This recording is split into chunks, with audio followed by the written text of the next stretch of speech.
Welcome to MJ channel. இன்னைக்கு நம்ம சேனலில் நகைக்கடன் தள்ளுபடி குறித்து ஒரு சில முக்கியமான ஒரு தகவலை பற்றி இந்த வீடியோவில் நம்ம பார்க்க போகிறோம். ஸோ இதில் மெயினாக பார்க்க போகணும்னா, வரக்கூடிய 2026 சட்டமன்ற தேர்தலை முன்னிட்டு பொதுமக்கள் எல்லாருமே இந்த வரக்கூடிய தேர்தல் அறிவிப்புக்காக பார்த்தீங்கன்னா எதிர்பார்த்துக்கிட்டு இருக்கிறாங்க. அதுலேயும் முக்கியமாக பார்க்க போகணும்னா, நகைக்கடன் தள்ளுபடி குறித்த அறிவிப்பு எப்போ வரும் அப்படின்னு சொல்லிட்டு அதிக எதிர்பார்ப்பில் இருந்துகிட்டு இருக்கிறாங்க.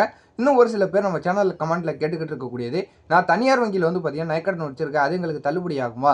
அது மட்டும் இல்லாமல் ஒரு சில பேர் நான் கூட்டுறவு வங்கியிலையும் வச்சிருக்கிறேன், ஸோ நான் வட்டி மட்டும் கட்டி வச்சிருந்தா எங்களுக்கு தள்ளுபடி கிடைக்குமா அப்படின்னு சொல்லிட்டு உங்களுக்கு நிறைய விதமான கேள்விகள் பார்த்தீங்கன்னா நம்ம சேனல் கமெண்ட்ல கேட்டுக்கிட்டு இருக்காங்க. புரிய வைக்கிற வகையில் பார்த்தீங்கன்னா ஒரு சில தகவலை நம்ம இந்த வீடியோவில் ஒரு ஷார்ட்டாக பார்த்துடலாம். ஸோ இந்த வீடியோவை ஸ்கிப் பண்ணாமல் ஃபுல்லாக பாருங்க.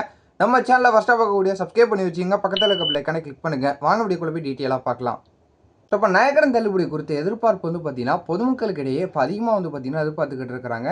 அதில் இப்போ ஆளுங்கட்சியில் இருக்கக்கூடிய இப்போ டிஎம்கே கடந்த சட்டமன்ற தேர்தலுக்கு ஒரு தேர்தல் அறிவிப்புகளில் நாங்கள் வெற்றி பெற்று வந்தால் அனைவருக்கும் பார்த்தீங்கன்னா அந்த நகைக்கடன் தள்ளுபடிங்கிறது கிடைக்கும் அப்படின்னு சொல்லியிருந்தாங்க.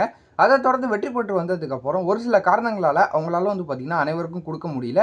ஒரு சில ரெஸ்ட்ரிக்ஷன் பார்க்கும்போது 5 சவரனுக்குள்ளே தான் இருக்கணும். ஸோ கூட்டுறவு வங்கியில் வச்சிருக்கிறவங்களுக்கு மட்டும்தான் பார்த்தீங்கன்னா தள்ளுபடி பண்ணப்படும் அப்படிங்கக்கூடிய தகவலாம் பார்த்தீங்கன்னா தெரியப்படுத்தியிருந்தாங்க. ஸோ அவங்களுக்கு சொத்து வரி இருக்கக்கூடாது, சொந்தமாக வீடு இருக்கக்கூடாது, 4 சக்கர வாகனங்கள் இருக்கக்கூடாது அப்படின்னு சொல்லிட்டுலாம் ஒரு சில ரெஸ்ட்ரிக்ஷன் பார்த்தீங்கன்னா கொடுத்துருந்தாங்க. ஸோ இந்த விதிகளுக்கு உள்ளே இருக்கிறவங்களுக்கு மட்டும் அந்த நகைக்கடன் தள்ளுபடிங்கிறது பண்ணப்பட்டுச்சு. அதை தொடர்ந்து இப்போவும் பார்த்தீங்கன்னா தனியார் வங்கியில் ஒரு சில பேர் நகைகள் வச்சிருக்கிறாங்க அப்படின்னு சொல்லிட்டு தெரியப்படுத்திருக்கிறாங்க. ஸோ முடிஞ்ச அளவு பார்த்தீங்கன்னா கூட்டுறவு வங்கியில் இருந்தால் தள்ளுபடி பண்ணுறதுக்கு நிறைய வாய்ப்பு இருக்குது.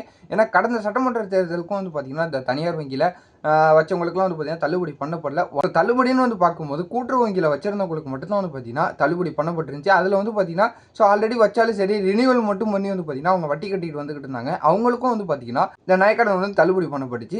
ஸோ ஆக மொத்தம் இப்போ வரக்கூடிய 2026 சட்டமன்ற தேர்தலையும் பார்த்தீங்கன்னா இந்த அறிவிப்புகள் வரதுக்கு தான் நிறைய வாய்ப்பு இருக்குது அப்படின்னு சொல்லிட்டு அரசியல் வட்டாரங்களையும் தெரியப்படுத்திக்கிட்டு இருக்கிறாங்க. முடிஞ்ச அளவு பார்த்தீங்கன்னா கூட்டுறவு வங்கியில் 3லேருந்து 5 சவரனுக்குள்ளே பார்த்தீங்கன்னா நகைக்கடன் வச்சா தள்ளுபடி பண்ணப்படுறதுக்கு நிறைய வாய்ப்பு இருக்குது அப்படின்னு சொல்லிட்டு சொல்லியிருக்கிறாங்க. ஸோ இந்த நகைக்கடன் தள்ளுபடிக்கான கால அவகாசம் முடிஞ்சிருச்சுன்னா கூட இந்த நகைக்கடன் பார்த்தீங்கன்னா ரினியூவல் பண்ணி வட்டி மட்டும் கட்டி வச்சா அவங்களுக்கு தள்ளுபடி பண்ணப்படுறதுக்கு நிறைய வாய்ப்பு இருக்குது அப்படின்னு சொல்லிட்டு அரசியல் வட்டாரங்கள்னு பார்த்தீங்கன்னா தெரியப்படுத்தி இருக்கிறாங்க. ஸோ இன்னும் மெயினாக சொல்ல போகணுன்னா இதுக்கான முழுமையான அறிவிப்புன்னு பார்க்கும்போது நம்ம ஆல்ரெடி சொல்லியிருப்போம். இந்த அக்டோபர் நவம்பர்லேயே பார்த்தீங்கன்னா இந்த தேர்தல் அறிவிப்புகள்லாம் பார்த்தீங்கன்னா வர இருக்கக்கூடிய அடிப்படையில் ஆளுங்கட்சியில் இருக்கவங்களாகட்டும் எதிர்கட்சிகளில் இருக்கக்கூடியவங்க எல்லாருமே பார்த்தீங்கன்னா அவங்களுடைய தேர்தல் அறிவிப்புகளை பார்த்தீங்கன்னா தெரியப்படுத்துவாங்க. இந்த வரக்கூடிய 2026 சட்டமன்ற தேர்தலை முன்னிட்டு நகைக்கடன் தள்ளுபடி பார்த்தீங்கன்னா கண்டிப்பாக எல்லாருடைய தேர்தல் அறிவிப்புகளையும் அது இருக்கும். அதில் மெயினாக பார்க்க போனால் 3லேருந்து 5 சவரனுக்குள்ள நகைக்கடன் பார்த்தீங்கன்னா தள்ளுபடி பண்ணுறதுக்கு நிறைய வாய்ப்பு இருக்குது. வைக்கக்கூடியவங்க பார்த்தீங்கன்னா கூட்டுறவு வங்கியில் வச்சா அவங்களுக்கு நகைக்கடன் தள்ளுபடி கிடைக்க நிறைய வாய்ப்பு இருக்குது அப்படின்னு சொல்லிட்டு பார்த்தீங்கன்னா தெரியப்படுத்திக்கிட்டு இருக்கிறாங்க. இந்த நகைக்கடன் தள்ளுபடி குறித்த அறிவிப்பு வேறு ஏதாவது எனக்கு தெரிய வந்ததுன்னா நான் உங்களுக்கு அடுத்தடுத்த வீடியோவில் நான் அப்டேட் பண்ணிக்கிட்டே இருக்கிறேன். ஸோ இந்த தகவலை உங்கள் ஃப்ரெண்ட்ஸ் அண்ட் ஃபேமிலி எல்லாருக்கும் ஷேர் பண்ணி விடுங்க, அவங்க பார்த்து தெரிஞ்சுக்கிட்டோம். இதே போல வரதான் நல்ல தகவலோட நான் உங்களை அடுத்தடுத்த வீடியோவில் பார்க்குறேன்.